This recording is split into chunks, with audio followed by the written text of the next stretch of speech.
Buenas noches, hermanos, amigos. Gracias por conectarse con nosotros en tu mesa de mentoreo Global Advance Church Ministry. Nosotros, los pastores Luis y Corey Gómez, estamos agradecidos al Señor de poder compartir con ustedes una vez más. Amén, qué bueno. Y tenemos un tópico muy bueno.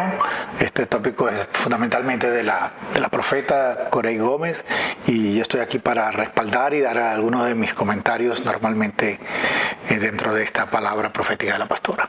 Bueno, en realidad es porque hoy es la segunda sesión de la palabra profética, Luis, del año 2021 o del año hebreo 5781, año Pi Aleph. Y bueno, considero que es muy importante en este nuevo tiempo poder tener diferentes perspectivas, no solamente la perspectiva profética, pero también la perspectiva de un pastor, maestro, como lo eres tú, y también tu perspectiva apostólica, porque tú también como eres un hombre apostólico por toda la experiencia que Dios te ha permitido tener en todo el trabajo que tú has podido desempeñar ministerialmente. Entonces creo que tus aportes son importantes. Para los que no han podido todavía escuchar la primera sesión de la palabra profética que entregué el día domingo, pueden encontrarla en nuestro canal de YouTube. Si no pueden accesarla todavía por el canal de YouTube, pueden ir a la página en Facebook, tanto del Pastor Luis, la mía personal, o la página de Facebook de la Iglesia Global Advance. Allí la van a encontrar el día domingo. Allí la van a tener la primera entrega de la palabra. Y esta palabra profética de este año, como bien decía el domingo Luis, la Biblia dice que los profetas en parte conocemos, en parte profetizamos. Ningún profeta recibe toda la palabra, recibimos solamente aspectos de ella. El Señor le entrega a cada quien un aspecto de la palabra. Y en particular a mí en este año, o a nosotros como ministerio, el Señor nos entregó un énfasis con respecto a lo que tiene que ver con paternidad. No quiero extenderme tanto hoy, parte de esto lo expliqué el día domingo, con respecto a lo que tiene que ver la década. Eso lo explicaba el año pasado. La década del Pi tiene que ver con las declaraciones, la boca. Esto va a ir a lo largo de todo el año. Tiene que ver con pacto matrimonial, tiene que ver con victoria, tiene que ver con oración. Es una década donde Dios nos está entregando la oportunidad como familias, no solamente familias a nivel natural, pero familia de Dios como iglesia, para formar hijos naturales y espirituales. Entonces estamos hablando de una unción paterna que Dios está derramando. Y el énfasis particular que el Señor nos está entregando a nosotros como ministerio tiene que ver con la unción paternal. De allí, y decía el domingo, no solamente en nuestro llamado, que es algo que el Señor ya por varias décadas nos ha venido hablando, de la unción Elías, de la unción Juan, esa unción que hace volver el corazón de los padres a los hijos, de los hijos a los padres, una unción muy específica para este tiempo. Pero como a la vez el hecho de que entrar a una estación como la que hemos entrado, a una década profética como la que hemos entrado, el hecho de ser tratados en esa área, y eso es justamente la parte más, vamos a decir, más puntual, que nos hace entender que es hacia allá donde Dios nos quiere llevar, ¿no? Y donde Dios nos quiere enfocar, hacia donde Dios nos está formando. Sí, tú estás tocando uno de los puntos claves de esta época, de esta estación que se están viviendo, porque hay un ataque. Y yo enseñaba el año pasado una serie que debe estar también en Facebook sobre el espíritu huérfano. Y uno de los grandes ataques que existe desde que Cristo empezó a caminar en la tierra fue a la condición de ser hijo. Y uno de los puntos que no se toca muy frecuentemente en la iglesia es el espíritu de hijo. Nosotros como hijos. Y mucha gente no aprende a ser un hijo de Dios, fundamentalmente, y eso es parte de lo que vamos a estar estudiando, porque no se le está revelando el Padre. La unción apostólica debe revelar al Padre. No es una cuestión de un énfasis solamente. Los apóstoles tienen que mostrar al Padre. Eso es parte de lo que se dice en todo el Nuevo Testamento, como ellos están mostrando al Padre. Exacto. Para que se levanten verdaderos hijos de Dios. Porque si nosotros no somos hijos de Dios, no van a acontecer un montón de cosas. O sea, si nosotros no nos movemos en la identidad de hijos, podemos movernos como alguien que tiene un conocimiento teórico de ser hijo. Es como un niño que es adoptado y sabe que es adoptado, pero nunca se siente hijo de una casa. Entonces muchos cristianos están con el conocimiento teórico, yo soy hijo, pero no llegan a la internalización de quiénes son ellos en Dios. Y basándonos en eso, entendemos que esta declaración, esta palabra, mi hijo eres tú, el Padre dice, declaramos que el Padre dice, mi hijo eres tú. Nosotros estamos en una declaración de este año muy clave y muy fundamental para que nos convirtamos en hijos. Y yo recuerdo que el año pasado, dando esa enseñanza, yo decía, para que haya un buen padre tiene que haber un buen hijo. No es al revés. Normalmente la gente piensa, no, que tiene que ver el padre. No, el padre siempre va a procurar lo mejor para el hijo. El problema es que los hijos a veces no ven todo lo que el padre está diciendo y fácilmente son influenciables por otra gente diciendo tu padre no te quiere. Así es. El título justamente de lo que el Señor nos entregó este año como palabra profética tiene que ver justamente la declaración del Padre por todo lo que va a ser la década, Dios hablando, pero mi hijo eres tú, basado en lo que el Señor, el Padre, le dice a Jesús cuando está saliendo del Jordán. Y personalmente yo pensando, porque la palabra que yo entregaba o que entregábamos antes de terminar la década pasada o el año profético pasado, que hablábamos acerca de subir a un nuevo nivel de gloria, terminábamos con esas 4 estaciones por las cuales atraviesa Eliseo al lado de su mentor o de su padre espiritual Elías, y yo terminaba con la reflexión, yo creo que estoy en Jordán y reflexionando allí, Jesús saliendo del Jordán, es cuando se escucha la voz del Padre que dice, este es mi Hijo amado, en quien yo tengo complacencia. Entonces, me gustaría justamente que pudiéramos trabajar el tema desde la perspectiva, para que la gente pueda entender hacia dónde vamos a ir con la palabra profética. Esta palabra profética la vamos a trabajar no solamente desde la perspectiva pastoral, que es por eso que estás aquí, sino que vamos a trabajar el tema profético de esta palabra desde una perspectiva iglesia. ¿Por qué? Porque yo creo que justamente la falla que hemos tenido es que hemos trabajado muchísimo la iglesia en general, yo creo, sobre todo hemos visto como desde los 80, Luis, hubo un mover de restauración que se dio mal, bien, ahorita no es el punto centrarnos allí si estuvo bueno o malo, de sanidad interna, de sanidad interior, y donde se trabajaba muchísimo identidad y todas estas cosas. No quiero entrar que si se hizo mal o si se hizo bien, pero fue un proceso individual. Sin embargo, nosotros nos queremos centrar más, aunque vamos a mirar la parte del individuo y la parte de identidad como persona, vamos a centrarnos mucho en la parte de la identidad como iglesia, porque a donde queremos llegar es la identidad de la eclesía, para poder vernos en el tiempo y en el espacio como la iglesia verdadera y el paralelo falso, que es la Babilonia, que tiene que caer en este tiempo. Claro. Entonces, hacia allá es donde vamos, para que la gente pueda entender por qué estamos tratando esto como un todo.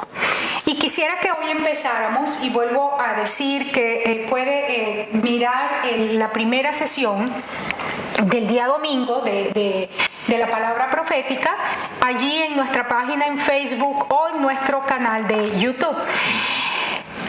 ¿Quién dice los hombres? Yo. Este primer punto, porque queremos ir acerca de lo que es la eclesía. ¿Sobre qué concepto Dios trabaja? ¿Cuál es la mentalidad que Dios necesita? Y estamos hablando entonces de la eclesía. ¿Qué es la eclesía? El concepto en sí mismo. Y entendemos por la palabra, no solamente desde el Antiguo Testamento, que se usa en el Antiguo Testamento como tal, no aparece eclesía, es un término en griego, pero en el Antiguo Testamento, cuando el Señor le dice, voy a hacer de ti multitud de gentes, esa palabra allí que utiliza el Señor es un término que tiene que ver con asamblea, que es el mismo término en griego, eclesía, que tiene que ver, van a multiplicarse, van a tener orden, van a tener rango, van a tener gobierno. Es el mismo término, que es eclesía, gente que tiene la capacidad para establecer orden, para establecer gobierno. Esa es la idea. Sí, y en un sentido, si lo vemos de ciertas perspectivas, Israel en el desierto podríamos decir, es una sombra de lo que debería ser la iglesia en un tiempo como este. Entonces, porque se usa una terminología en ese dice asamblea, que sería la palabra en hebreo, que después en el Nuevo Testamento se traduce como eclesía, que es un grupo de gente seleccionado para ir y convocar en las plazas y en la calle a los decretos que Dios ha dicho o que el rey ha dicho. Y entonces la eclesía o la iglesia es la asamblea ejecutiva de Dios para decretar en la tierra lo que Él está diciendo en el cielo. Amén. Puede ir anotando los versos. Hoy no tenemos presentación PowerPoint, algunas situaciones que tuvimos. Hechos 7:38. Puede irlos anotando, si tiene su Biblia a mano, puede irlo buscando. Dice, este es aquel Moisés que estuvo en la congregación en el desierto con el ángel que le hablaba en el monte Sinaí y con nuestros padres y que recibió palabra de vida que damos. Israel, de forma interesante, comienza justamente con una mentalidad de esclavo, ¿verdad? Porque Israel sale de Egipto y sale con la mentalidad de esclavo, haciendo ladrillo con los pies, ¿verdad? No sabían lo que era orden, ellos no sabían absolutamente de nada. Sale con mentalidad de esclavo, pero ellos terminan con mentalidad de sacerdocio y con mentalidad de realeza. Y pasan justamente por el desierto, y eso es lo que se llama en este pasaje la congregación del desierto, la asamblea del desierto, como bien lo dijiste, y esa congregación nos ilustra bien el concepto de lo que es la iglesia, cómo empieza, pero lo que es vamos a decir, ¿cómo pudiéramos llamar? El peregrinaje, ¿verdad? De lo que nos habla David en el Salmo. En el Salmo 84, sí. Dice que convierte el desierto, lo convierte en fuentes de agua. En fuentes de agua. Sí, entonces, sí, está diciendo un pasaje que tiene un paralelismo muy fuerte con lo que pasa con Jesucristo después que sale esa declaración en el desierto. Cuando Jesucristo sale, y dice que inmediatamente fue llevado por el Espíritu. Se dice que sale lleno del Espíritu y por el Espíritu llevado al desierto. Así es. Pasa 40 días sin comer y sin beber, dice, es lo que dice la frase, y es tentado por el diablo. Así es. Entonces en el desierto es un lugar donde vamos a estar todos creyentes para poder experimentar todo lo que implica ser la identidad que como iglesia tiene que pasar por un desierto. La transformación, vamos a decir, tiene que haber una transformación. Entramos y salimos diferentes. No podemos mantener lo que teníamos fuera, en la mentalidad de esclavo o de huérfano. Así es. Así es, entonces entramos de una manera, pero salimos de otra. Entramos esclavos y salimos ejércitos. Así es. Entramos sin estructuras y salimos con una estructura. Salimos de allí con la mentalidad de un sacerdocio real. Y esa es la idea que el Señor quiere. Tú estás planteando, fíjate que el esclavo normalmente anhela está anhelando que le mantengan algo donde él se sienta cómodo. El cambio, el que es el guerrero, la gente, el ejército, tiene que preparar el terreno para ellos poder ganar la batalla. Así es. Entonces, no está esperando que le arreglen las cosas, él va a arreglar las cosas para que los que lleguen tengan algo arreglado. Amén. Ahora bien, entendiendo esto, porque esta es parte, nosotros simplemente queremos entregar ahorita es una herramienta para que entendamos hacia dónde vamos. La pregunta con la que iniciamos es, el Señor está haciendo una pregunta en este momento. ¿Quién dices tú que yo soy? El Señor nos está haciendo a todos en este momento, porque estamos empezando una década que es, Luis, fundamental. Hemos entrado en un tiempo donde la palabra que se escucha afuera es ¿verdad? La frase es la nueva normalidad. La norma, el nuevo estándar, la nueva vida, el nuevo... Exacto. Muchas cosas. No va. Quiero hacer un comentario aquí interesante porque yo leo muchas cosas, muchos artículos científicos y me ha llamado mucho la atención porque ahorita en los medios científicos se está discutiendo a fuerza, a bastante nivel, con bastante evidencia, que ahora la Tierra no es redonda, sino que es plana. Y eso lo estoy diciendo como para que vean hacia dónde estamos moviéndonos, aún dentro de la ciencia, mostrando muchas cosas que yo las he leído porque me llama mucho la atención que la ciencia, después de haber alcanzado esto, esté viendo esto, nuevas formas de ver las cosas, nuevas formas de entender aún evidencias que se tenían antes. Y es un tiempo donde la iglesia tiene que tener claridad de dónde está, porque si no va a ser confundida. Es hacia dónde vamos y en el momento donde estamos. Completamente, todas las estructuras colapsaron. Es importante que nosotros podamos tener una revelación fresca de quién es Cristo para este momento. El Señor está haciendo una pregunta. En Mateo 16, verso 3 en adelante, Jesús confronta a los discípulos. Ahí, por favor, quiero que usted pueda buscar su Biblia. Vuelvo a decirle, para la próxima mesa tenemos nuestro PowerPoint, como siempre. Dice que Jesús llega a la región de Cesarea de Filipos y le pregunta a sus discípulos y le dice, ¿quién dice los hombres que soy yo? Y ellos empiezan a responder, le dicen, bueno, unos dicen que eres Juan el Bautista, otros dicen que tú eres Elías y otros dicen que eres Jeremías, otros dicen que tú eres alguno de los profetas. Interesante todo esto. Todo el mundo estaba diciendo, ¿qué están diciendo con esto? Este hombre tiene que ser alguien que es de Dios. ¿Por qué? Porque está haciendo milagros, señales, prodigios, habla con cierto nivel de autoridad, habla con cierto nivel de conocimiento, tiene que venir de Dios. Pero estaban equivocados, ¿verdad? Claro. O sea, Jeremías era de Dios, Juan el Bautista era de Dios, Elías era de Dios. Cualquiera de los profetas. Cualquiera de los profetas era de Dios, pero no era. Pero ninguno de ellos era. Ninguno de ellos era. Ahora, ¿cuántos de nosotros estamos en la misma?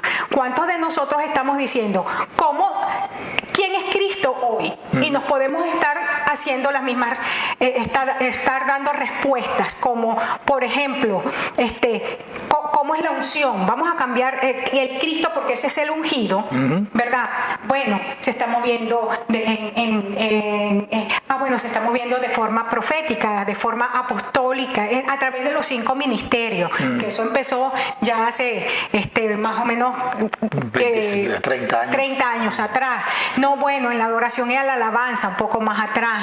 En el mover carismático, 40 años atrás. Sí. Mover pentecostal, 100 mover sectario, 100 años atrás. Mover mesiánico. Exacto. Entonces, supergracia y todos moveres viejos. Eso es lo que está diciendo. Entonces viene Jesús y dice, ¿quién dices tú que soy yo? Sí, quiero decirte que es clave ver esto porque mucha gente está perdiendo su identidad porque se está... Entonces yo recuerdo gente y hoy casualmente veía un video que el video está muy interesante, pero mucha gente se está yendo hacia ese modelo, que era el modelo, por ejemplo, Kathryn Kuhlman fue una mujer que mostró hizo un trabajo impresionante. Espectacular. Y no estamos en contra de ella, pero hay gente que la toma a ella como el modelo a seguir. Cuando Dios está diciendo, ¿quién dicen ustedes que soy yo? Hoy. ¿Y quién dicen ustedes que yo soy? La revelación de Jesucristo en tu vida. Entonces viene Pedro y responde, y me voy a ir, dice, tú eres el Cristo, el Hijo del Dios viviente. Entonces le responde Jesús, bienaventurado eres tú, Simón, hijo de Jonás, porque no te lo reveló carne ni sangre, sino mi Padre que está en los cielos. Y yo también te digo, tú eres Pedro, y sobre esta roca edificaré mi iglesia, y las puertas del Hades no prevalecerán contra ella. Y a ti te daré las llaves del reino de los cielos, y todo lo que atares en la tierra será atado en los cielos, y todo lo que desatares en la tierra será desatado en los cielos. ¡Wow! Está muy interesante. Sí, entonces, y fíjate que es interesante porque en esa declaración que le está haciendo Jesucristo a él, le hace un cambio de nombre. Hay un cambio. Sí, porque primero le dice Simón y después le dice Pedro. Y se lo pasa de un nivel a otro nivel. Y es por eso que es clave esto, en quién dices tú que es la persona de Jesucristo. Esto es importante. Porque no es cualquier revelación, es la revelación que que el Padre le entrega a cada persona de quién es Cristo. Así es. Y justamente, y esto es importante lo que estás señalando, porque el domingo, cuando daba la introducción de la palabra, que estábamos hablando de cómo afianzamos la identidad, hablábamos acerca de un proceso. Cuando para afianzar la identidad se te cae la casa encima. Sí. Cuando pierdes lo que más amas, cuando el templo, la morada de Dios, lo que construiste por toda la vida, tu ministerio, tu familia, todo, se te cae. Cuando todo aquello se te cae y se te muere todo, te quedaste sin nada, entonces tú dices, ¿y ahora quién soy? ¿No? Y es un proceso de Dios para afianzar quién eres tú en mí. Entonces viene todo este proceso, eso es un desierto que empiezas a atravesar, eso es ser sumergido en el Jordán para poder salir y que el Señor te cambie el nombre. Pedro, viene este hombre y dice, tú eres el Cristo, el Hijo del Dios viviente. Y hoy justamente cuando estábamos hablando de esto, Luis, el señalamiento que hacíamos era la respuesta tan interesante, porque hemos estudiado esto tantas veces. Y Pedro, el apóstol aquí, él no responde, tú eres el Mesías. Él no dice, tú eres Yeshua HaMashiach. Él no dice eso. Él dice, tú eres el Cristo. El ungido. Tú eres el ungido y suma el Hijo del Dios viviente. Esto es importante. Recuerden que estamos hablando de una declaración que viene del Padre. Por eso es que cuando dice él, esto no te lo reveló a ti, sino mi Padre. No dice, esto no te lo reveló Dios, sino esto no te lo reveló, sino mi Padre. Sí, y quiero irme un poquito atrás, pero quiero que lo entiendas bien. Cuando de Egipto sale Israel no podía enfrentar una batalla. Las batallas las enfrentaba Dios solito. Dios hizo todo para que Israel ganara. Pero cuando llegan a la tierra prometida, a Canaán, ellos empiezan ahora a batallar ellos. Y la primera batalla que fue Jericó tiene que ver con una preparación del pueblo para que ellos entiendan que ahora son ellos los que van a batallar. Y ahí empezamos a ver cada batalla, hasta el libro de Jueces, que uno ve todo esto, batalla tras batalla, donde el pueblo cambia ahora su mentalidad y se convierten en guerreros que aún pueden ir en contra de gigantes y acabarlos. Así es, así es. Se me perdió la hora por aquí. Sí, ya estamos casi. Me queda un minuto. Entonces voy a aprovechar el minuto. ¿Quién identifica entonces que es Cristo hoy? Él pone la demanda, está poniendo la demanda en nosotros. Tú eres el Cristo, el Hijo del Dios viviente. Eso no te lo reveló a ti, sino mi papá que está está en los cielos. ¿De dónde viene la revelación? Si la revelación viene del Padre, entonces la revelación que viene del Padre es una identidad de hijo.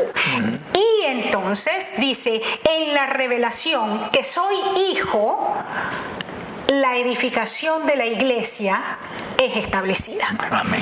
Y esa edificación, o contra esa edificación, las puertas del Hades, es decir, la muerte, no tiene poder.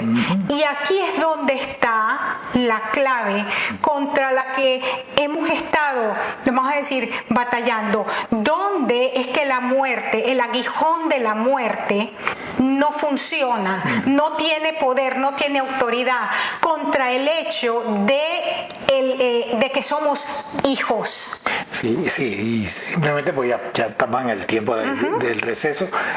Cuando eres hijo de un Padre que es eterno, que es inmortal, Del Padre. del Padre, entonces la muerte no puede ir en contra de lo inmortal, la muerte no puede ir en contra de lo eterno.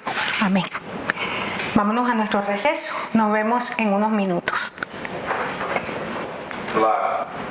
Ya de regreso, gracias por estar allí, gracias por la oportunidad de poder compartir con nosotros en esta sesión de mesa de mentoreo, nuestra segunda sesión de la palabra profética del año 5781, Pi Aleph.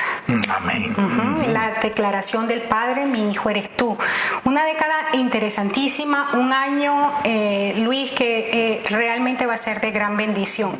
Por supuesto, como siempre, los paralelos falsos se van a levantar. Y estamos hablando, el punto en el que quedamos, que es un punto neurálgico, es el hecho de cómo es que el aguijón de la muerte no puede tener victoria. ¿Por qué no tiene victoria? Porque cuando nosotros entendemos que la clave es que la revelación que el Padre trae es nuestra identidad de hijos, por ser hijos del Padre eterno, esa revelación es...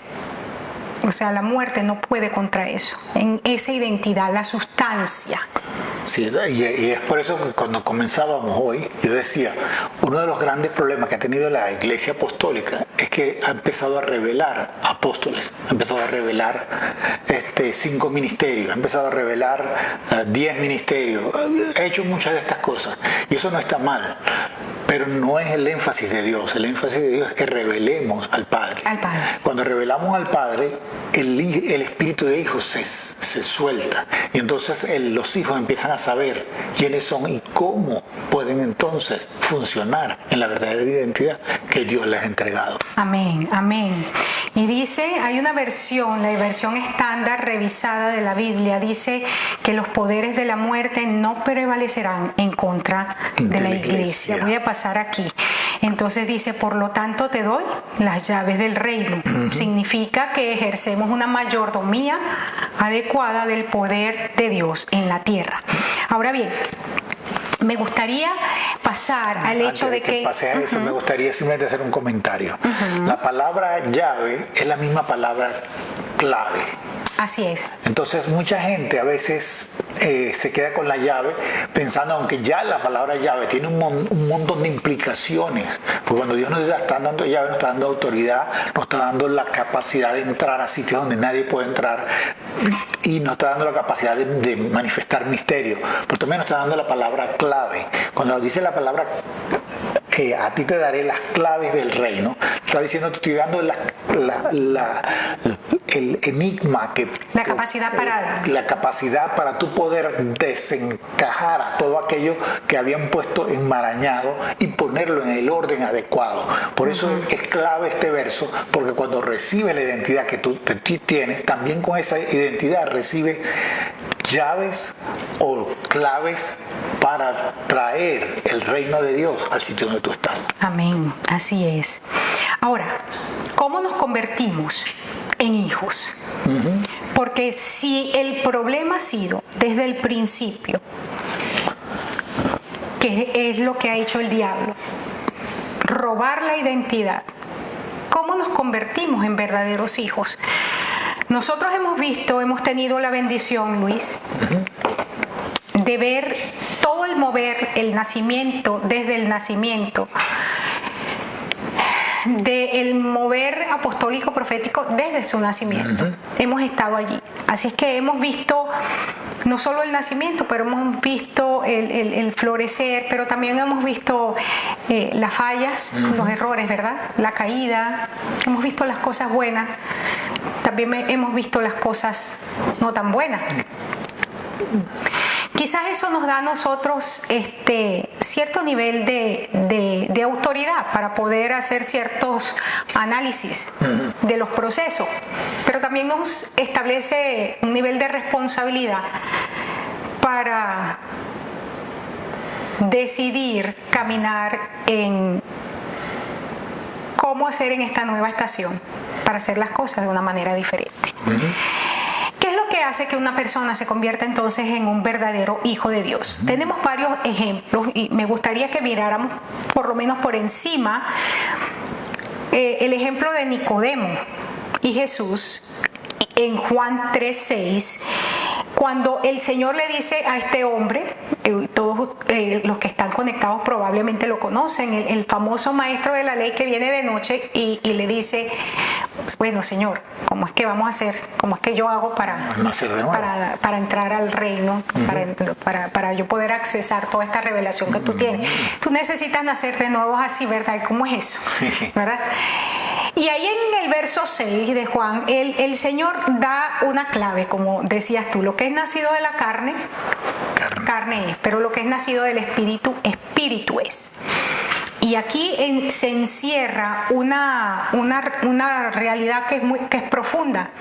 Es simple, pero es muy profunda. Y a partir de lo cual nosotros vamos a desarrollar una serie de principios en lo que nos queda de clase, pero en lo que va a ser el resto del capítulo que tenemos entre esta semana y la próxima, ¿no? El caso de Nicodemo: lo que es nacido de la carne, carne es; lo que es nacido del Espíritu, Espíritu es. Sí, en ese capítulo 3 de Juan, que quizás es uno de los capítulos que mandan a leer a todo el que se recién convertido, y después de cierto tiempo ya la gente piensa que se lo sabe y no revisa los ciertos principios que hay allí, que son muy importantes para el desarrollo de la vida cristiana permanentemente. Y es uno de esos principios es clave. Esto es lo que dice: lo que es nacido de la carne, carne es; pero lo que es nacido del Espíritu, Espíritu es. Y ahí es donde Dios quiere que nosotros tengamos un renacer, no un renovarse, sino un renacer. O sea, cambiar completamente nuestra naturaleza a una naturaleza espiritual y no carnal. Y esto va a cambiar completamente la perspectiva de dónde yo vengo y a dónde yo voy. Porque una persona que es nacida de la carne se ve como un animal. Pero nosotros nos comemos los animales. O sea, cuando comemos vaca, comemos un pollo, estamos comiendo un animal. Entonces, tenemos una perspectiva muy inadecuada cuando nosotros nos vemos como carne solamente. Pero si nosotros nos vemos como espíritu, cambia completamente, porque ya nosotros empezamos a vernos como alguien que trae orden, como alguien que trae claridad al sitio donde está, y alguien que puede ejercer lo que Dios ha dicho de este mundo en esta tierra. El mismo hecho de que lo que es nacido de arriba, ¿no? Esa frase que Pablo la menciona, no solamente el hecho de que necesitamos nacer de arriba. David, en el Salmo 2, o el Señor a través de David en el Salmo 2, hace una declaración muy interesante en el verso 7. Dios, aunque es un salmo mesiánico, no deberíamos tomarlo solamente para Cristo, porque recordemos que Él es la cabeza, nosotros somos el cuerpo. Dice: mi hijo eres tú. Y entonces utiliza una frase: yo te engendré hoy. Aquí en Juan está diciendo que los que nacen de la carne, los que son engendrados por la carne, son seres carnales, pero los que son engendrados por el Espíritu son seres espirituales. Encontramos que Jesús fue engendrado por el Espíritu Santo, ¿cierto? María es embarazada, se embaraza por el Espíritu Santo. Jesús Por eso es que es un embarazo, ¿verdad?, virginal. Entonces, nosotros, dice aquí que Jesús es engendrado por el Padre. Necesitamos ser engendrados por el Espíritu. Ahora bien, en Gálatas 4, 21 al 23 hay una alegoría que utiliza el apóstol Pablo, hablando de dos géneros. Permíteme utilizar esa frase que de repente no está bien. Está hablando de los hijos de la esclava y de los hijos de la libre. Tú mencionabas que el año pasado, creo, no fue el pasado, fue el antepasado, hiciste esa serie justamente del espíritu huérfano. Y tú hacías justamente, haciendo esa serie, igualabas la gente que era huérfana, decías que era igual al esclavo, porque eso es lo que dice la Biblia. Aquí en Gálatas 4, 21 al 23, pueden anotarlo allí, dice: muchos de ustedes todavía quieren estar bajo la ley. Díganme ustedes saben lo que dice la ley. Verso 22. La escritura dice que Abraham tuvo dos hijos. Uno nació de la esclava y otro de una mujer libre. El hijo de la mujer esclava nació por decisión humana. Aquí, esta es la versión para todos, la que estamos leyendo. Pero el hijo de la mujer libre nació por promesa de Dios. Me encanta esta versión. El hecho de que uno nació por decisión humana, la decisión humana hace que sea engendrado por la carne. Y eso lo hizo esclavo. La alegoría es que era de Agar, de la esclava. El otro, por haber sido engendrado, haber venido por promesa de Dios, era libre. Esa alegoría es tremenda. Entonces, vamos a considerar lo que está diciendo aquí Pablo. Está diciendo, unos pertenecen a la esclavitud y unos pertenecen a libertad. Claro. ¿A qué pertenecemos? ¿No? Miremos el caso de Caín y Abel, porque es que tenemos muchos ejemplos en la Biblia. O sea, estamos ahorita dando ejemplos para entender de dónde somos, porque necesitamos ser engendrados por el Espíritu. O somos de la carne o somos del Espíritu. Ahora, todos en algún momento, todos hemos sido engendrados en la carne. ¿Ok? Todos. La decisión es ser engendrados en el Espíritu, ser engendrados por Dios. Entonces, no sé si querías, porque te veo que quieren decir. Lo clave de algo que estamos viendo aquí es que cuando nosotros decidimos caminar como hijos de Dios, o más bien, cuando nosotros decidimos que Dios sea nuestro Padre, nosotros tenemos que empezar a reflejar lo que es el Padre, la naturaleza del Padre. Y eso lo hacemos en entendimiento de algo. Y hay un ejemplo que creo que no está entre las cosas que pusiste aquí, pero quiero hacer un simple detalle de ese ejemplo. Y es, Isaac tiene dos hijos. Son gemelos o son hijos del mismo papá y de la misma mamá, nacen el mismo día, tienen todas las mismas características, pero uno es hijo de la promesa y el otro no. Todo viene por una decisión personal. Lo mismo pasa ¿qué es lo que pasa con Ismael e Isaac? Y empezamos a ver todos estos detalles. Pero lo que quiero hacer ver la alegoría es que tiene que ver con un cambio en la forma en que nosotros nos vemos a nosotros mismos. Tiene que ver cuando recibimos la revelación del Padre, es que nosotros podemos hacer ese cambio de mentalidad, ese cambio. Y cuando lo vemos de la perspectiva de Juan 3, dice que tenemos que nacer de nuevo para poder ver el reino de Dios, pero después dice, tenemos que nacer de nuevo para poder nacer en el Espíritu. Tenemos que nacer del agua y del Espíritu. Del agua y del Espíritu.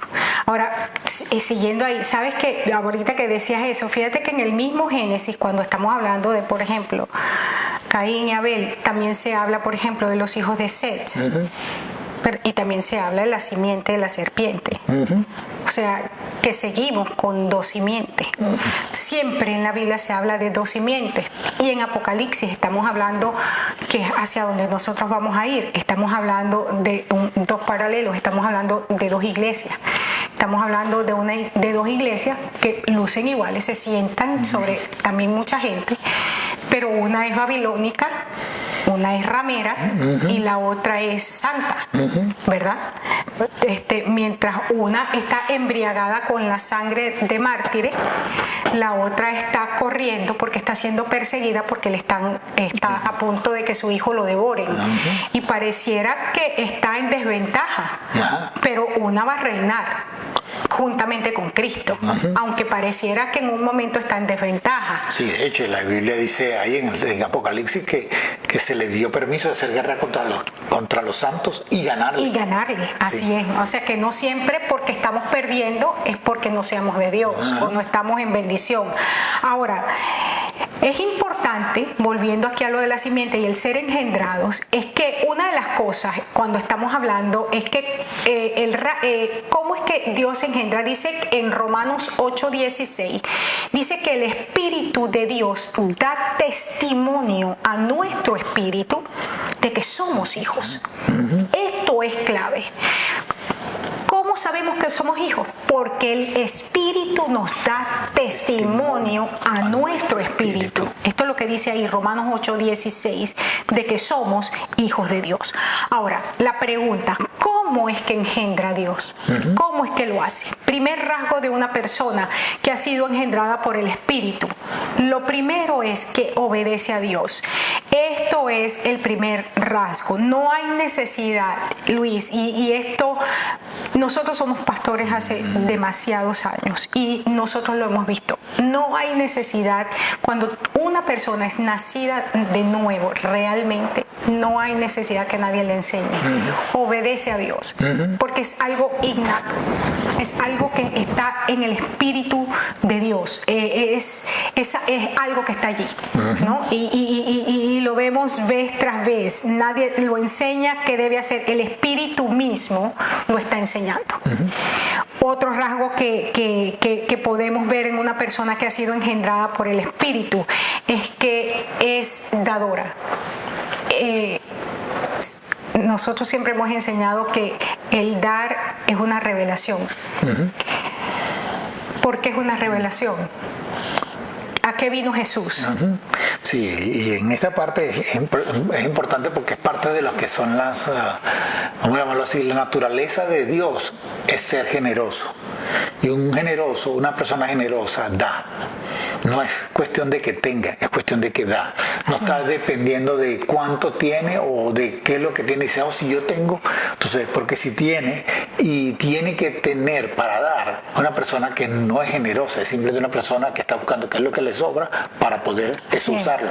Pero la persona que da no está buscando una excusa, no está buscando qué es lo que tiene, no está buscando una excusa para dar, está buscando simplemente lo que ve que hay una necesidad y él se convierte en la solución. Cuando estamos hablando de eso, porque el caso del Padre, el Padre dio, él dio lo único que era su Hijo.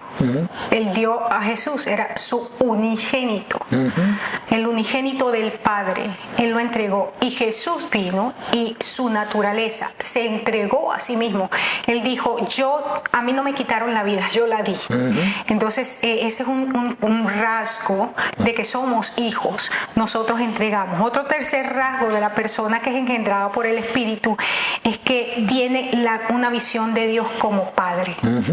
No se ve a sí misma como mendigo, no se ve a sí misma como un pobrecito de mí todo el tiempo, sino que independientemente de cuáles son nuestras circunstancias, independientemente de cuáles son nuestras luchas, porque ciertamente, Luis, nosotros venimos al Señor y venimos en muchos de nosotros, y personalmente lo digo por mí, venimos en condiciones dolorosas, tristes, situaciones difíciles, pero venimos al Señor y esa revelación de hijo en una relación padre e hijo realmente es transformadora, es revolucionaria en ese momento de nuestra vida que uno viene destruido.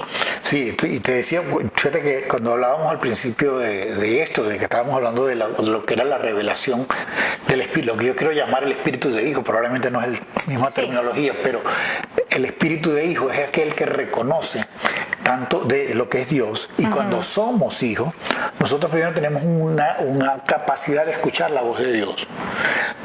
Lo que dice Juan, cuando dice, mis ovejas oyen mi voz y me obedecen. Entonces, esa parte es clave. Tienen la capacidad de escuchar la voz de Dios, pero además de esto, tienen la capacidad de obedecer a Dios y no están dependiendo de Dios como si Dios fuese una persona lejana, sino como alguien cercano. Por eso es que tienen que tener ese nacer de nuevo para que pueda nacer, según lo que dice el libro de Romanos y el libro de Gálatas, venga en nosotros ese espíritu que le dice a Dios, ya no le dice Dios desde la perspectiva de algo lejano, sino le dice Abba Padre, diciendo tú eres mi papá, pero mi papá a tal punto que te reconozco como mi padrecito, mi papito, mi papá con el cual yo puedo deleitarme. Claro, porque el hecho es que el tener una visión de Dios como Padre, y ese verso que tú estás usando, mis ovejas oyen mi voz, esa palabra en el original es okuo, que tiene que ver la condición de oír. Allí es te oigo para obedecer, porque es que te reconozco, que es lo mismo del niño, el bebé, que reconoce al papá y a la mamá porque reconoce el sonido de la voz, así como reconoce el bebé a la mamá por el latido del corazón. Es lo primero que reconoce. El bebé nace y está llorando y lo pegan de su mamá y se tranquiliza inmediatamente porque él reconoce el latido del corazón y inmediatamente aquello produce paz en su vida. Entonces esa frase, oyen mi voz, reconoce el latido del corazón de Dios, entiende, ahí hay una comunicación de corazón a corazón, de espíritu a espíritu, que ministra directamente el corazón del Padre. Eso es lo que ocurre allí. Bueno, como abuelos a veces nos provoca referencia a nuestros nietos. Y hoy teníamos al nieto de nuestro hijo mayor, el hijo de nuestro hijo mayor, con nosotros. Ayer cumplió 7 meses.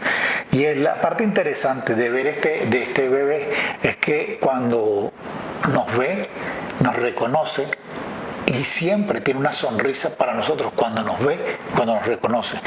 Y uno se siente una satisfacción tan grande. Y yo pensando en esto, en esa sonrisa que me trae satisfacción, decía, wow, cómo Dios debe vernos cuando nosotros lo vemos a Él. Le decimos, gracias Señor, porque te manifiestas en la situación donde parecía que nada estaba allí.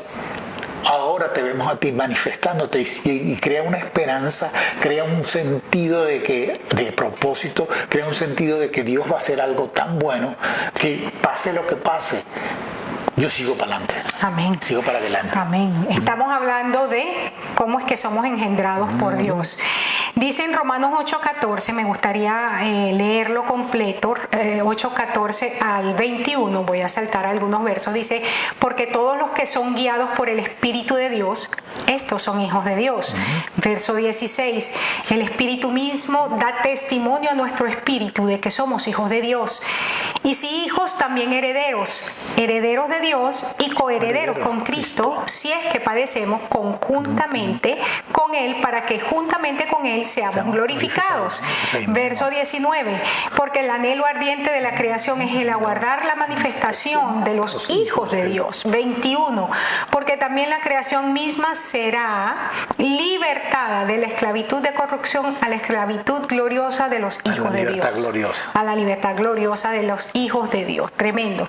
Ahora, esto es importante porque aquí ya habíamos dicho justamente, ¿verdad?, el hecho de que somos guiados por el Espíritu, el hecho de que el Espíritu da testimonio a nuestro espíritu, todo esto.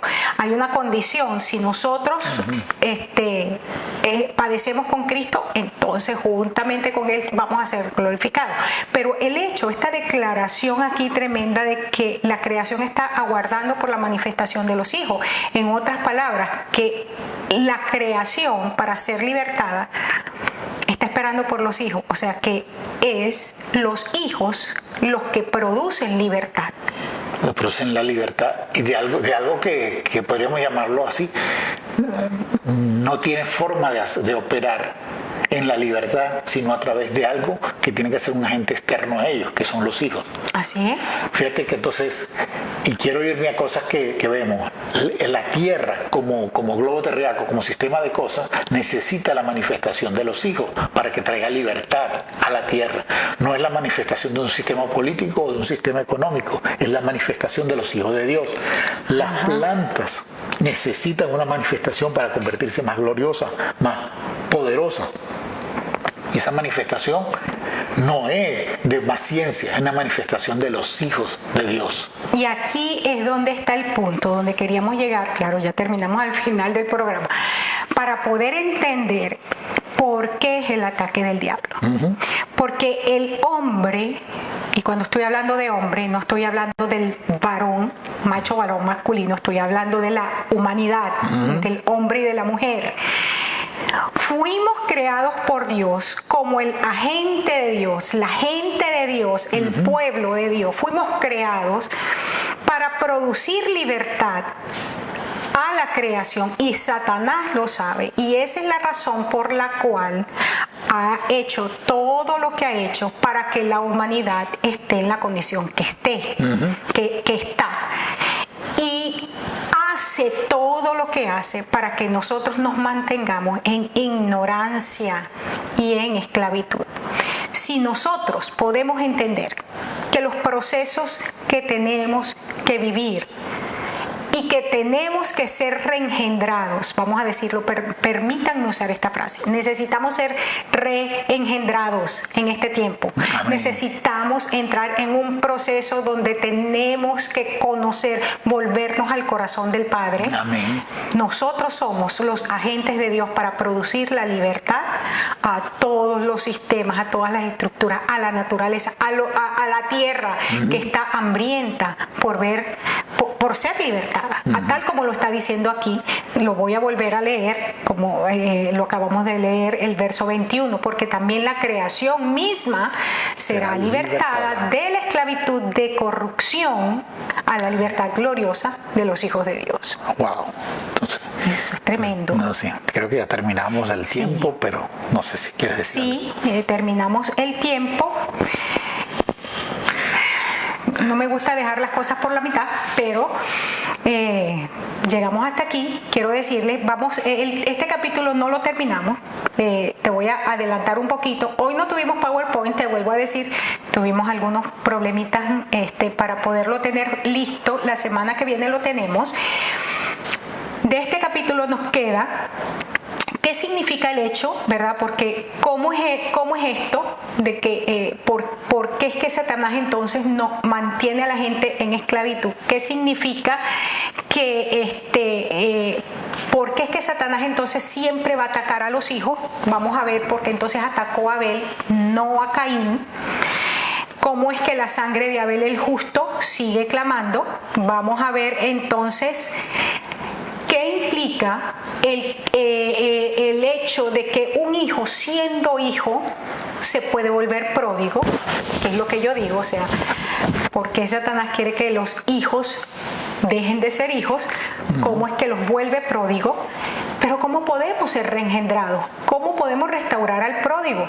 Y con eso vamos a estar terminando este capítulo que está sumamente interesante. Recuerda que la palabra profética de este año es la declaración del Padre. Tú eres mi hijo amado. pero vamos a extendernos hacia todo lo que es la Iglesia de Cristo. Vamos a ver el paralelo falso de la iglesia ramera, la iglesia babilónica. La iglesia babilónica y lo que es la verdadera iglesia de Cristo. No sé cuánto tiempo nos va a llevar la palabra profética este año, pero va a ser de mucha bendición, Luis. Amén. Así que gracias y gracias a cada uno de ustedes. Sus preguntas, puede ser por el privado, serán de bendición para nosotros y esperamos poder responderlas, ¿verdad? Así es. Con la ayuda del Espíritu vamos a tener una respuesta. Dios les bendiga, Dios les guarde. Los esperamos el próximo viernes. Dios me los bendiga.